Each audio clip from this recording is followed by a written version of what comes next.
రేపు మాఘ పౌర్ణమి కావడంతో ఉత్తరప్రదేశ్ ప్రయాగ్రాజ్ కుంభమేళాకు భక్తులు పోటెత్తుతున్నారు. ఇవాళ ఉదయం 4 గంటల నుంచి కుంభమేళా ప్రాంతాన్ని నో వెహికల్ జోన్ గా మార్చేశారు. సాయంత్రం 5 గంటల నుంచి ప్రయాగ్రాజ్ మొత్తాన్ని నో వెహికల్ జోన్ గా మారుస్తామని అధికారులు తెలిపారు.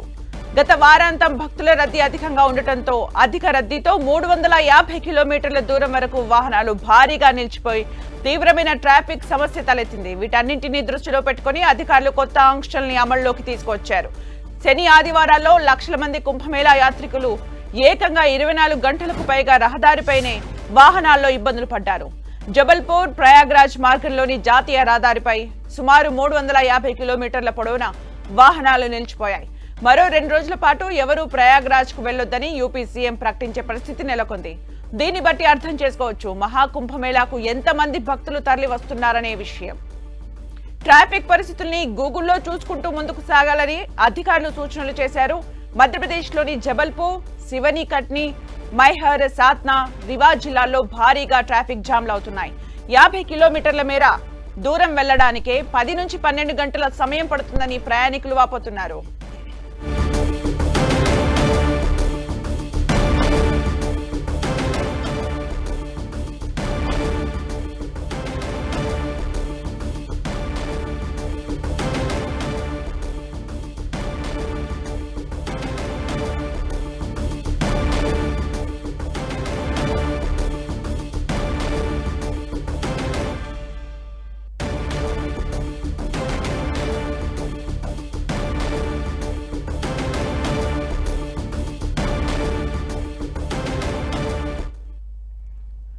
మామూలుగానే కుంభమేళాకి కోట్లలో భక్తులు వెళ్తూ ఉన్నారు. మనం చూసాం, ట్రాఫిక్ సమస్యలు కూడా చూసాం. ఇక రేపు మాఘ పౌర్ణమి కూడా ఉంది.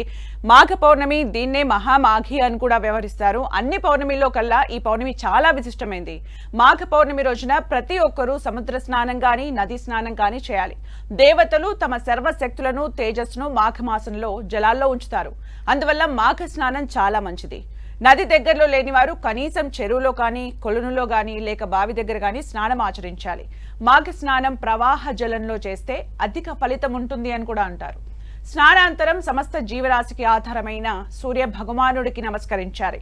వైష్ణవ ఆలయానికి గాని, శివాలయానికి గాని వెళ్లి దైవ దర్శనం చేసుకోవాలి. అత్యంత భక్తి శ్రద్ధలతో దైవాన్ని పూజించడమే కాకుండా శక్తి మేరకు దాన ధర్మాలు చేయాలి. ఈ రోజున గొడుగులు, నువ్వులు దానం చేస్తే విశేష ఫలితం ఉంటుంది. ఈ విధంగా చేయడం వల్ల జన్మ జన్మలుగా వెంటాడుతున్న పాపాలు, దోషాలు నశించి అశ్వమేధ యాగం చేసినంత ఫలితం దక్కుతుందని సాక్షాత్తు శ్రీకృష్ణుడే ధర్మరాజుతో చెప్పినట్టుగా తెలుస్తోంది. మాఘ పౌర్ణమి రోజున చేసే స్నానాల వలన, పూజల వలన, దానాల వలన వ్యాధుల నుంచి, బాధల నుంచి విముక్తి కలుగుతుంది. ఆ పుణ్య ఫలాల విశేషం కారణంగా ఉన్నతమైన జీవితం లభిస్తుంది. మరణం అనంతరం కోరుకునే శాశ్వత స్వర్గలోక ప్రాప్తి కలుగుతుంది. గంగే చ యమునే చైవ గోదావరి సరస్వతి నర్మదే సింధు కావేరి జలేస్మిన్ సన్నిధింకురు అనే శ్లోకం పఠిస్తూ స్నానమాచరించాలి. ఇక మాఘ పౌర్ణమి గురించి మరిన్ని విశేషాలు తెలియజేయడానికి మనతో పాటు స్టూడియోలో ఉన్నారు ప్రముఖ ఆధ్యాత్మికవేత్త నాగరాజు గారు. వారితో మాట్లాడదాం. నమస్కారం అండి. నమస్తే. నిజానికి మాఘ పౌర్ణమి అంటే ఏంటి? నిజంగా ఆ రోజు నది స్నానాలు చేయలేని వారు, ఇప్పుడు మనం చూసాం కుంభమేళాకు వెళ్ళడానికి అందరు ప్రయత్నిస్తూ ఉన్నారు, అక్కడికి వెళ్ళలేని వాళ్ళు ఏం చేయాలి? మాఘ పౌర్ణమి వచ్చేసి అంటే మనకి కాలాన్ని నిర్ణయించేదానికి సూర్యుడిని, చంద్రుడిని మనం తీసుకున్నాం. అందులో చాంద్రమానం, సౌరమానం అని చెప్తాం. ఇప్పుడు మకర రాశిలోకి సూర్యుడు ప్రవేశించినప్పుడు మకర సంక్రాంతిగా, అలాగే పౌర్ణమి రోజు ఏ నక్షత్రంలో అయితే పౌర్ణమి వస్తుందో ఆ నక్షత్రానికి సంబంధించిన మాసంగా చెప్తాం మనం. అయితే ఈ మాఘమాసం అనేటువంటిది కామన్గా రెగ్యులర్గా అంటే ప్రతి 12 మాసాలు ఉంటాయి. ఒక్కొక్క మాసానికి ఒక్కొక్క పౌర్ణమిలో ఒక్కొక్క నక్షత్రం. ఇప్పుడు చిత్తా నక్షత్రం వస్తే అది చైత్రమాసం, విశాఖ నక్షత్రంలో వస్తే అది వైశాఖ మాసం. ఇట్లాగా ఒక్కొక్క నక్షత్రంలో వస్తే. కానీ ఇంత విశేషంగా చెప్తున్నటువంటి మాఘ పౌర్ణమి ఈసారి మకా నక్షత్రంలో రాలేదు, ఆశ్లేషలోనే ఉంది. ఓకే, డిఫరెన్స్ ఏమైనా ఉంటుంది? అదే చెప్తున్నాను. ఇది చాలా మందికి తెలియదు. ఎందుకంటే ఇది ఎవరు చెప్పడానికి కూడా సాహసించరు. ఎందుకంటే గుంపులో పోయిందా అందరితో పాటు మనం కూడా అనేదే తప్ప నిజంగా ఎవరన్నా ప్రశ్నిస్తే మన దగ్గర సమాధానం ఉండాలి. అందుకని మనం ఒకళ్ళమన్నా చెప్దాం. ఎందుకంటే ఈరోజు 6:55కి మొదలైనటువంటి పౌర్ణమి రేపు ఈవినింగ్ 7:23కి అయిపోతుంది. ఈ మధ్యకాలంలో ఎక్కడా కూడా మకా నక్షత్రం లేదు. ఈరోజు పౌర్ణమి అంటే ఎప్పుడు ఉంటుంది?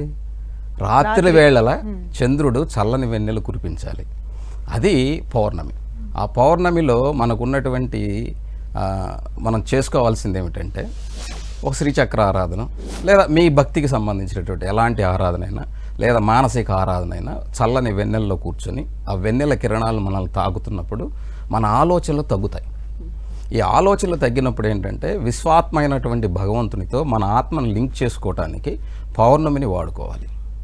అది సైకలాజికల్గా మన పూర్వీకులు ఇచ్చినటువంటి గొప్ప వరం అది. అంటే పౌర్ణమిని ఏ విధంగా వాడుకోవాలని. ఎందుకంటే చంద్రుడిని మనకి చంద్రుడి యొక్క కళలు అంటాం. అంటే భూమి యొక్క నీడ చంద్రుడి మీద పడటం వల్ల, సూర్యకాంతి నేరుగా పడకపోవటం వల్ల, మనకి భూమి చుట్టూ చంద్రుడు తిరుగుతూ ఉండటం వల్ల మనందరికీ తెలుసు ఆయన కళలు ఏర్పడతాయి. కళలు అంటే మనం తిథులు ఏర్పడతాయి.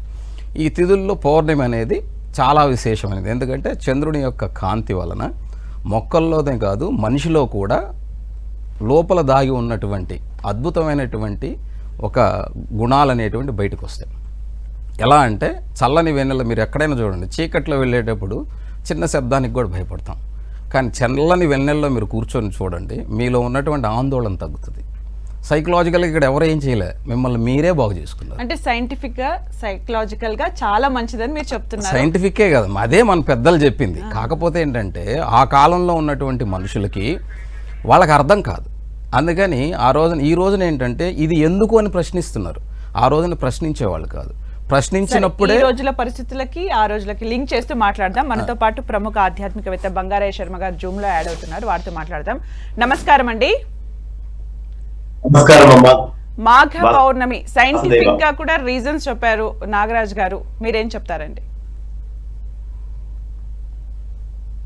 గంగా గంగేతి యో బ్రూయాత్ యోజనానాం శతైరపి ముచ్యతే సర్వ పాపేభ్యో విష్ణులోకం సగచ్చతి. అమ్మా, మాఘమాసము సూర్యనారాయణమూర్తికి అత్యంత ప్రియమైనటువంటి మాసం. ఈ సూర్యనారాయణమూర్తి యొక్క సంపూర్ణ శక్తి 3 రకాలుగా నిక్షిప్తమయ్యింది భూమి మీద. ఒకటి ప్రత్యక్షంగా ఆయన నుంచి వచ్చే కిరణ రూపంగా ఉంది. రెండోది ఆయన యొక్క అగ్నులు, ఈ భూమి మీద ఉండే అగ్నులన్నీ కూడా ఆయన యొక్క స్వరూపమే అని. ఇక మూడోది ఆయన నుంచి భూమి మీదకి వచ్చే చల్లటి కిరణాలు, సూర్యుడి నుంచి వేడి కిరణాలు, చల్లటి కిరణాలు రెండూ వస్తున్నాయని భవిష్య పురాణం చెప్తుంది. చాలా మంది అడగచ్చు, చల్లటి కిరణాలు ఎక్కడి నుంచి వస్తున్నాయండి అని. అంటే సూర్యనారాయణమూర్తి యొక్క వేడి కిరణాలు ఉదయం పూట వస్తే ప్రత్యక్షంగా, పరోక్షంగా చంద్రుడి మీద నుంచి సాయంత్రము, చంద్రుడి కంటూ ప్రత్యేకము కాంతి ఏమీ లేదు, చంద్రుడి మీదగా భూమి మీదకి వచ్చేదంతా కూడా చల్లటి కిరణాలు. ఇది భవిష్య పురాణం 1000 సంవత్సరాల క్రితం చెప్పినటువంటి మాట. ఇప్పుడు సూర్యుడి సంపూర్ణ శక్తి, పౌర్ణమి రోజు వచ్చేటటువంటి కిరణం భూమికి పరోక్షంగా చాలా ఎక్కువగా వస్తుంది. కాబట్టి సూర్యుడి సంపూర్ణ శక్తి ఉండే మాసం మాఘమాసము, ఉత్తరాయణ కాలము. అదే సమయంలో ఆ చంద్రుడిని తాకి భూమి మీదకి వస్తుంది. ఆ చంద్రుడి మీదగా వచ్చేటటువంటి భూమి మీద కిరణాలే అమృతమయము, ఈ జీవము, ఈ ఉత్పత్తి, వీటన్నిటికీ మూలమైనటువంటిది అని మనకి భాగవతము, ఆయుర్వేద గ్రంథాలు ఇవన్నీ కూడా ఈ భూమికి జీవము సూర్యుడి నుంచి చంద్రుడి ద్వారా వచ్చేటటువంటి కిరణాలు. ఇప్పుడు ఏ మనిషి అయినా సంపూర్ణమైనటువంటి ఆ సూర్య శక్తి, సౌర శక్తిని ఒక రోజులో పరిపూర్ణంగా పొందాలి అంటే ఉదయం వచ్చేటటువంటి సూర్యుడంతా కూడా ప్రత్యక్షంగా వాయువుల్ని, ఆకాశాన్ని, అగ్నుల్ని అన్నిటినీ తాకుతుంది. కానీ సాయంత్రం వచ్చేటటువంటి కిరణాలు, ఉదయం కిరణాలు నీళ్ళని ఆవిరి చేసి పైకి తీసుకెళ్తాయి, మాయిశ్చర్ ని మెయింటైన్ చేస్తాయి. కానీ సాయంత్రం కిరణాలు వచ్చేటప్పటికి ఆ జీవశక్తి మొత్తాన్ని తీసుకొని వచ్చి నీళ్లు అబ్జర్వ్ చేసుకుంటాయి. ఉదయం నుంచి వేడికి తప్పించినటువంటి నీళ్లు సాయంత్రం చంద్రుడిలో నుంచి వచ్చే చల్లదనంతో కూడినటువంటి కిరణాలని అబ్జర్వ్ చేసుకుంటాయి. అంటే ఉదయం నుంచి ఉదయం దాకా పరిపూర్ణమైన ప్రత్యక్ష, పరోక్ష, అగ్నిహోత్ర స్వరూపం 3 రకాలైనటువంటి సౌరశక్తుల్ని పొందడానికి ఏదైనా ఒక మాసం ఉంది అంటే అది మాఘమాసం. అందులో కూడా విశేషమైనది ఏదైనా ఉంది అంటే మాఘ పూర్ణిమ. అంటే ఈ రోజు సాయంత్రం 6:55 నుంచి రేపు 7:23 వరకు ఈ గడియలు ఉన్నాయి. అంటే నది స్నానం చేయాల్సిన సమయం ఏది గురుగారు? మొత్తం 24 గంటలు. ప్రయాగ స్నానం మాత్రం, గంగా స్నానం మాత్రం 24 గంటలు చేయొచ్చు. ఇంట్లో మాత్రం ఉదయం చేయొచ్చు, సాయంత్రం చంద్రోదయం అయిన తర్వాత కూడా పూర్ణిమ ఘడియలు అక్కడ కనిపిస్తున్నప్పుడు చేయొచ్చు. ఉదయం సాయంత్రము లేదు ప్రోక్షణ చేసుకోవచ్చు. కరెక్ట్ గా అదే సమయంలో ఈ సంవత్సరం ఇంకో పక్క నుంచి బృహస్పతి వృషభములోకి రావటము చాలా విశేషమైనటువంటి ఘట్టం ఇది కూడా. సూర్యుడు చంద్రుడు మకరము కాబట్టి ఈ పూర్ణత్వం ఉన్నటువంటి సమయంలో ఎవరైనా సరే, ఎందుకు భూమి మీద ఉండే నీళ్ళన్నిటినీ శుద్ధి చేసేటటువంటి వాడు బృహస్పతి. ఈ విషయాన్ని ఒక నాస్ట్రడామస్ మన టెలిస్కోప్ కనుక్కోక ముందు, ఒక నాసా పుట్టక ముందు, ఒక యూనివర్స్ ఎక్స్పాన్షన్ థియరీ లేకముందు, అదే ఒక లైట్ ప్రాపగేషన్ థియరీస్ లేకముందు, ఆటమ్ డివిజన్ థియరీస్ లేకముందే మన ఋషులు చెప్పారు, బృహస్పతి మొత్తము సూర్యుడి దగ్గర మొట్టమొదట మేషరాశిలో మొదలుపెట్టి మళ్ళీ తాను మేషములోకి రావడానికి 12 సంవత్సరాలు పడుతుంది. దాన్నే పుష్కరం అంటారు. ఈ 12 సంవత్సరాలు నీళ్లకి ఆయన అధిపతి అని చెప్తారు. ఆయన దగ్గర ఉండేటటువంటి నీళ్లని శుద్ధి చేయగలిగేటటువంటి చంద్రశక్తి ఇంకా ఎక్కడా లేదు అని చాలా విశేషంగా చెప్పబడుతుంది. కాబట్టి బృహస్పతి నీళ్లని బాగు చేస్తూ 12 ఏళ్లకు ఒకసారి పూర్ణత్వంగా ఈ భూమి మీద ఉండే నీళ్ళన్నిటినీ ఆయన శుద్ధి చేస్తారు. 12 నదులని శుద్ధి చేస్తూ కుంభమేళ అనేటటువంటిది రావడానికి కారణమై ఆ దేవేంద్రుడి కొడుకైనటువంటి జయంతుడు అమృత భాండాన్ని తీసుకెళ్ళినప్పుడు ఆ అమృత భాండం రాక్షసుల పాలు కాకుండా కాపాడటానికి నిల్చున్నటువంటి వాడు బృహస్పతి. కాబట్టి అప్పుడు పొంగినప్పుడు ఆ నీళ్లు బృహస్పతి వల్ల పొంగినాయి కాబట్టి ఆ బృహస్పతి చూపు ఆ రాశిలోకి వచ్చినప్పుడల్లా నీళ్ల మీద ఉంటుంది. ఆ ఉన్నప్పుడల్లా ఈ అమృత కుంభమేళ అనేది 40 రోజుల పాటు అది ఉండడం అనేది జరుగుతుంది. అలా ఈ దివ్యమైనటువంటి కుంభమేళ మాఘ పూర్ణిమ సందర్భంలో చేయడం, అది గంగా యమున సరస్వతి ఈ 3 ఉండేది. నమాధవ సమో దేవో నచ గంగా సమో నది న తీర్థరాజ సదృశం తీర్థం అస్తి జగత్రయే. ఈ 3 లోకాల్లో కూడా ఈ తీర్థరాజాన్ని మించినటువంటి తీర్థరాజం లేదు కాబట్టి అక్కడ చేసేటప్పుడు మాత్రం అలా చేయాలి. ఆ తర్వాత ఇందాక నువ్వు గంగా సింధు సరస్వతి గంగే యమునే చైవ గోదావరి సరస్వతి అనే మంత్రంతో చేయాలి అన్నావమ్మా. కానీ మాఘమాసంలో అది చెప్పుకుంటూనే ఇంకొక శ్లోకం గంగకుండే 12 పేర్లు తలుచుకోవాలి. నందిని, నలిని, సీత, మాలిని చ మహాపగ, విష్ణు పాదాబ్జ సంభూత, గంగా త్రిపథగామిని, భాగీరథి, భోగవతి, జాహ్నవి, త్రిదశేశ్వరి, ఎత్ర ఎత్ర జలాశయే స్నానకాలే పఠే నిత్యం మహాపాతక నాశిని. అన్ని పాపాలని తీసేసేటటువంటిది ఈ మాసం పేరే మఘ. అఘ సమస్తమైన పాపాల నుంచి దూరం చేసేది. కాబట్టి ఈ పూర్ణిమకి ఇంత ప్రత్యేకత. ఈ పూర్ణిమకి ఇంకొక 2 చిన్న విషయాలు ఉన్నాయమ్మా. ఒకటి, ఈ పూర్ణిమ నాడే దక్షుడు మన సముద్రంలోకి వెళ్ళి స్నానం చేస్తుంటే శంఖములో దాక్షాయని అమ్మవారు దొరికింది. మహాశక్తి ఆయనకి దొరికినటువంటిది ఈ మాఘ పూర్ణిమ నాడే. అదే విధంగా సుబ్రహ్మణ్య స్వామి వారు తన తండ్రికి, మీకు తెలుసు కదా, మనకి కుంభకోణం.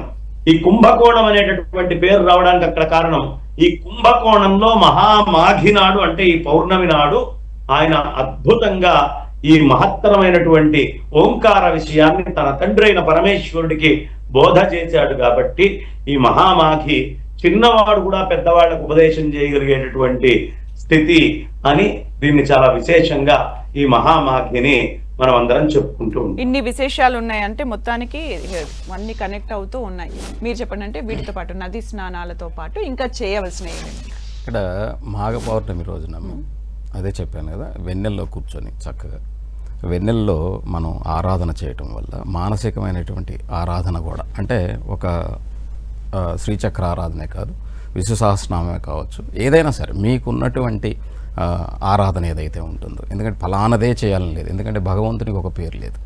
విశ్వమంతా వ్యాపించి ఉన్న శక్తి కాబట్టి అది విష్ణు. అది ఒక్కొక్కళ్ళు ఒక్కొక్కలాగా చూశారు, ఒక్కొక్కళ్ళు ఒక్కొక్కలాగా దాన్ని ఆరాధన చేశారు. ఇప్పుడు ఏది ఎక్కువ ఏది తక్కువ అంటే ఏం లేదు. ఇప్పుడు నాకు తెలిసినంత వరకు ప్రతి పౌర్ణమి చాలా గొప్పది. ఎందుకంటే చంద్రుడి యొక్క కిరణాల వలన మనిషి యొక్క మనోగతం మారుతుంది. మీకు అందుకనే అమావాస్య రోజున చాలామంది వీడికి కొంచెం పిచ్చి పెట్టిందిరా అంటారు. అంటే సైకలాజికల్గా డిజార్డర్ ఉందని. పౌర్ణమి రోజున ఇది ఉంటుంది. ఎందుకంటే చంద్రుడు నీటిని కంట్రోల్ చేయగలడు. మన భూమి చుట్టూ చంద్రుడు తిరగటం వల్ల భూమి మీద ఉన్నటువంటి నీటిని, అందుకే సముద్రంలో ఆటుపోట్లు వస్తూ ఉంటాయి మనకి. అంటే చంద్రుడు తిరిగే ఆ ఫోర్స్కి, గ్రావిటేషనల్ ఫోర్స్కి. సో దానికి నీటికి సంబంధం ఉంది. ఈ విశ్వంలో నీరు జీవనాధారం. ఈ విశ్వంలో నీరు ఎక్కడున్నా అది గంగే, అది ఎక్కడున్నా గంగే, అది ఎక్కడున్నా పవిత్రమైంది. నేను ఎందుకు చెప్తానంటే, ఇంతమంది అక్కడికి వెళ్ళి మీరు ఒక్కసారి, అంటే నేను మన నదుల్ని తప్పు పట్టట్లేదు, మన మనుషులు చేసే తప్పు గురించి చెప్తున్నాను నేను. నీరు జీవనాధారం, ఎక్కడ బ్రతుకుతున్నా కూడా ఆ గంగను తీసుకోవటం వల్లే మీరు గంగ ఇవ్వండి అని అడుగుతారు. అంటే దాహం ఇవ్వండి అనేది కొంతమంది గంగ ఇవ్వండి అని అడుగుతారు. అంటే గంగ అంటే అర్థం ఏంటి? నీరనే కదా. ఈ విశ్వంలో ఎక్కడున్నా, ఇప్పుడు మీరు ఇందాక ఫస్ట్లో చెప్పారు, వెళ్ళలేనటువంటి వాళ్ళు ఒక తటాకంలోనో, ఒక చెరువులోనో, లేకపోతే ఒక చిన్న వాగులో అయినా సరే మీరు స్నానం చేయొచ్చని. అంటే అందులో ఉన్నది నీరేనే కదా.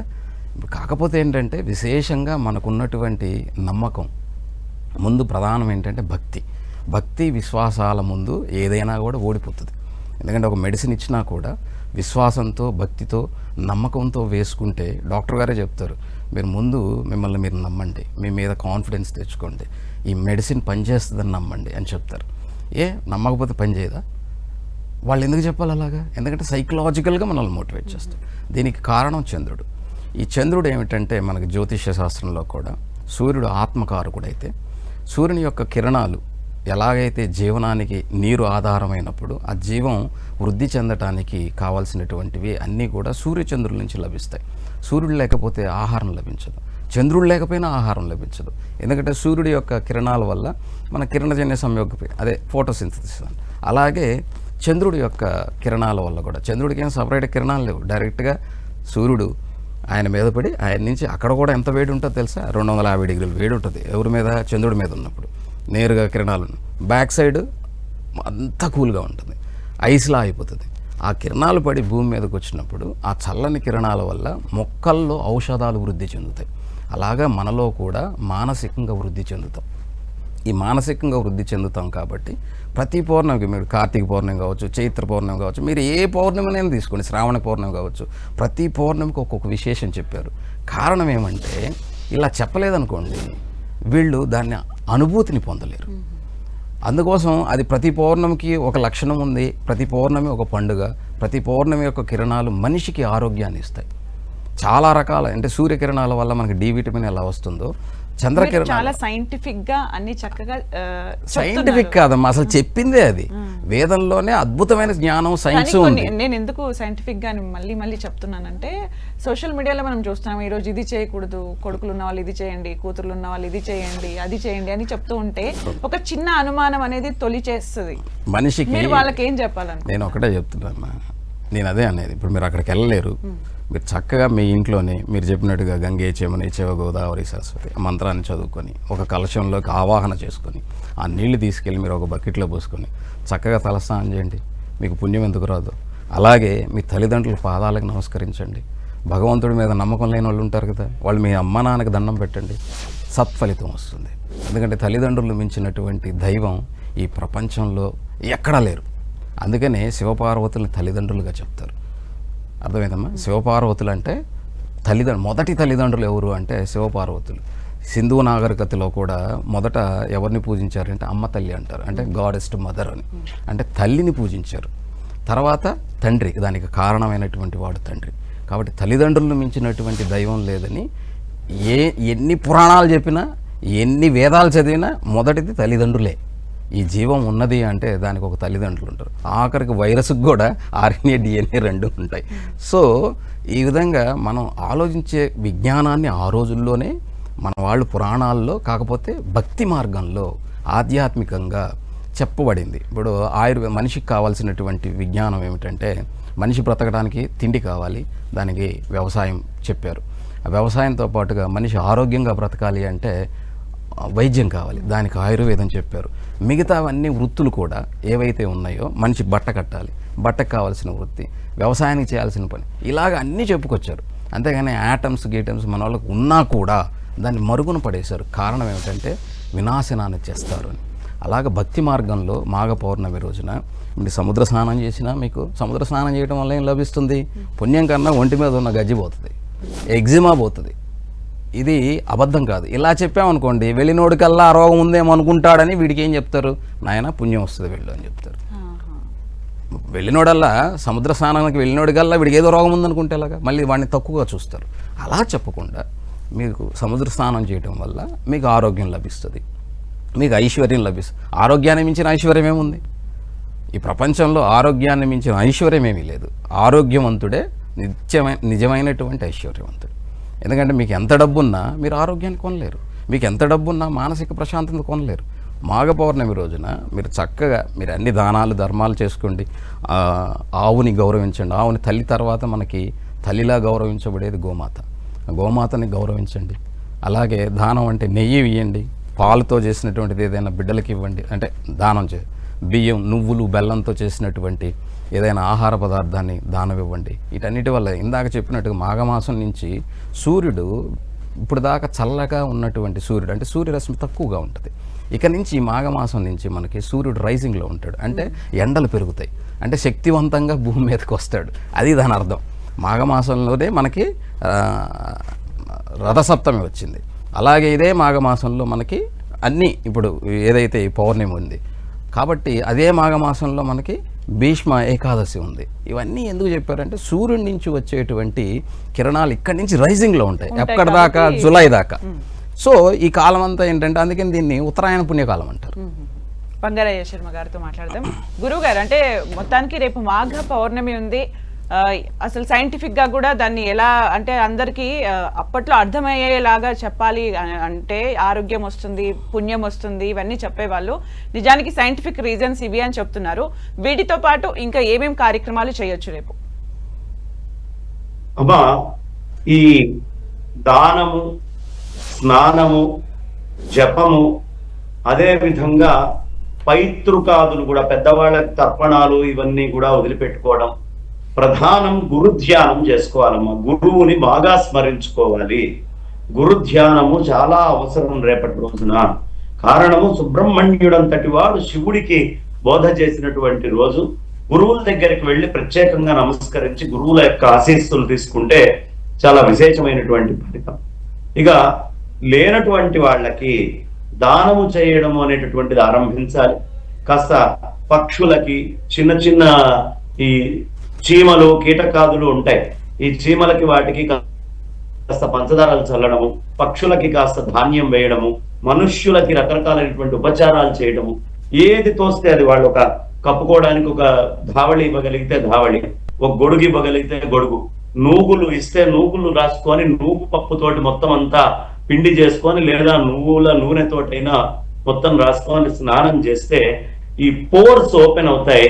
తద్వారా చంద్రుడి నుంచి వచ్చేటువంటి సౌర కిరణాలని గ్రహించడానికి యోగ్యంగా శరీరం సంసిద్ధమవుతుంది. సూర్యుడిలో సమస్త ఔషధీ లక్షణాలతో ఉన్నటువంటివన్నీ కూడా భూమి మీదకి రావటం జరుగుతుంది. అందుకని మాఘ పూర్ణిమకి అసలు మాఘమాసం అంతా స్నానం విశేషం, అందులో పూర్ణిమ మరీ విశేషంగా చెప్పబడ్డటువంటి కారణము ఇదొకటి. తర్వాత 12 ఏళ్లకు ఒకసారి బృహస్పతి మొత్తము భూమి చుట్టూ, ఆ సూర్యుడి చుట్టూ ప్రదక్షిణం చేస్తాడని చెప్పుకున్నాం. ఈ 12 ఏళ్లలో నీళ్లని మొత్తం చేంజ్ చేస్తాడు.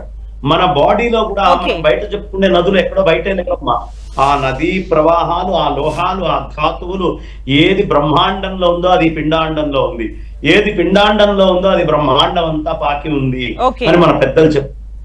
అందుకనే మనకి సాల్ట్స్ కానీ ఏవి చెప్పినా ఇవన్నీ లోపల ఉన్నాయని చెప్తారు. కాబట్టి మనము ఈ లోపల ఉండేటువంటి ధాతువులకి బయట ప్రకృతికి సంబంధం ఉంది. 12 ఏళ్లకు ఒకసారి మన శరీరంలో కూడా మార్పు వస్తుంది. వాటర్ లో ఒక మెమరీ అనేది ఉంటుంది అనమాట. దాని కీటోన్ స్ట్రక్చర్ చాలా అద్భుతంగా ఉంటుంది. ఆ వాటర్ మెమరీ ఏదైతే ఉందో ఒక్కసారి శుద్ధైన గంగా, యమున లాంటి స్నానం చేసే పారే నీళ్లలోకి మనం వెళ్తే మన శరీరంలో 70% వాటర్ సోర్సెస్ సెల్స్ లో కానీ కణాల్లో కానీ జలయుక్తమైనటువంటివే మొత్తం శరీరంలో ఉంటాయి. ఈ మెమరీ, ఆ స్ట్రక్చర్ ఒక్కసారి ఆ రెండు అనుబంధం అయితే తద్వారా ఆరోగ్యం బలంగా ఉంటుంది. అందుకని మనం ఈ మాఘాన్ని స్నానానికి కానీ దానాలకు కానీ నలుగురికి ఇవ్వడానికి పంచడానికి వాడుకుంటాం. థ్యాంక్ యూ గురువు గారు. మాఘ పౌర్ణమి గురించి చాలా చక్కగా వివరించారు. థ్యాంక్ యూ అండి. మాఘ పౌర్ణమి గురించి సైంటిఫిక్ రీజన్స్ ఇచ్చినందుకు థ్యాంక్ యూ సో మచ్. చూసారు కదండి, ఇది వాళ్ళ మాఘ పౌర్ణమి స్పెషల్ డిస్కషన్. Stay tuned.